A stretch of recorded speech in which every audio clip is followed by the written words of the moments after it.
Welcome to Property Investing with Abi. On today's episode, I'm going to show you how I bought this house and turned it into a holiday let.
What I do is I buy cash, stuff that's run down, I refurb them, I refinance them and pull the cash out. This time, all I've done is come and bought the house. Now the house was on the market for $575,000 and it wasn't selling. Even in this market, when it's been crazy, it wasn't selling. It was owned by two dentists. Now the reason it wasn't selling is because just behind it is a caravan site. It's not many people want to live next to it. Even though it's a nice holiday caravan site in Kendal, not many people want to live there. So I came and did the deal, offered $570 and that was accepted. And that was, you know, market value. So I haven't done anything crazy with this one. Checked with planning with the council and it can be run as a holiday let because it's surrounded by holiday let stuff, which is great. Bought it for $570.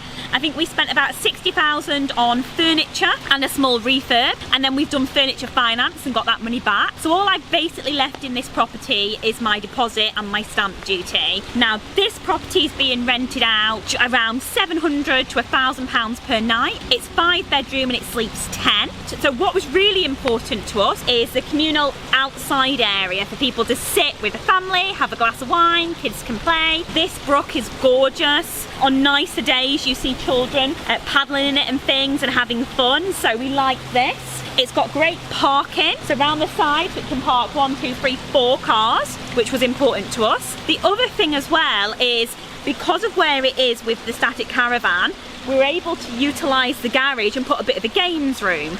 So we put a hot tub in there, and phase 2 of this build we're going to be putting a big window so people can sit in the hot tub and look out. So big sort of French doors, patio doors are going in there. And then we've got snooker table, darts and things. So people have got somewhere they can go, have fun, not be too worried about the noise because that can sometimes upset people. So we wanted to consider our neighbours. 5 bedrooms, 1 bedroom's downstairs because if you've got an elderly relative coming with you, which most families are doing now, you need to cater for them. And it's just a beautiful house and somewhere you can have so much fun. Now the best thing is this is Endmore in Kendal. So we're about a 10-minute drive into main Kendal. We're about a 25-minute drive into Windermere. So you're right in the location where you've got everything, which was important to us to get that nightly rate. So this property's on track to make me about $80,000 a year. Now from my initial investment in, that's pretty good. I'm going to be profiting next year from what I invested in, the deposit and the stamp duty, and the guests are already loving it, which is the main thing for me. The guests are loving it, having a great time. Now I don't live anywhere near here, I live in Doncaster, so we have a housekeeping team that come in, look after it, they clean and put the beds and sort everything out before the next guest comes, leave the welcome pack. So yeah, it's just a beautiful property. You might get squished.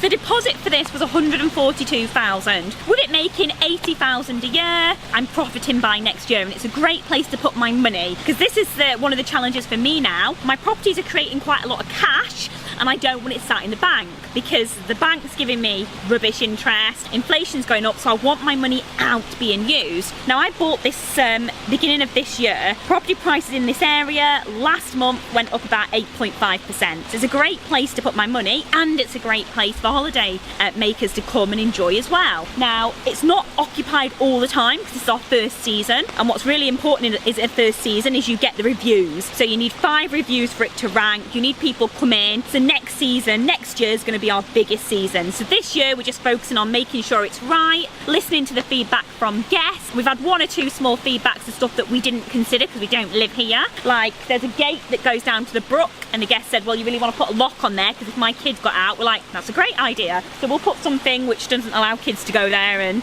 you know, hurt themselves. But it's little things like that. So this year it's all about getting the property right, making sure it's fit, and next year it's about massively moving it forward and getting it booked and lots of people having nice holidays. So that's just a different way to do. Now I've had so many of you reach out, and a lot of you professionals, you know, I've had lots of doctors, dentists, architects, accountants reach out and go, hey, I'm doing really well, got lots of money, would love a second home. Oh my gosh, this would be amazing for you. So 142,000 deposit. I think the mortgage is just about 1,600 a month. Furniture finance is £800 a month. So yeah, but you could come here on weekends, rent it out during the week, and basically have a second home that's not costing you anything. And it's just such a lovely place to come out of the stress and the city life here to Kendal. So this property strategy, I call it a holiday home, a holiday let, but we actually call it in the industry serviced accommodation. So it's allowing people to be accommodated and be serviced. So we have cleaners and etc. going in. Now they don't have an AST, so nobody can stay there. It's done on what we call a license to occupy, which means they're allowed to occupy for free for 7 nights, and that's it. They have to surrender the occupation of the property and go on to their next, which means we don't get any people stuck. People are paying us in advance, and it's just a great model to do. And this year I'm doing quite a few of them. So this is serviced accommodation. This isn't any nifty deal, putting your money in, pulling all your cash out. This is just a safe place to park your money, a great second home, and a great holiday home to make great money. So thanks so much for watching this week. Subscribe to the channel so you don't miss out. Like this video and tell me what you think. Tell me if you're trying to get a second holiday home. What's stopping you? How can I help you, or what questions have you got? And I'll see you next time on Property Investing with Abi.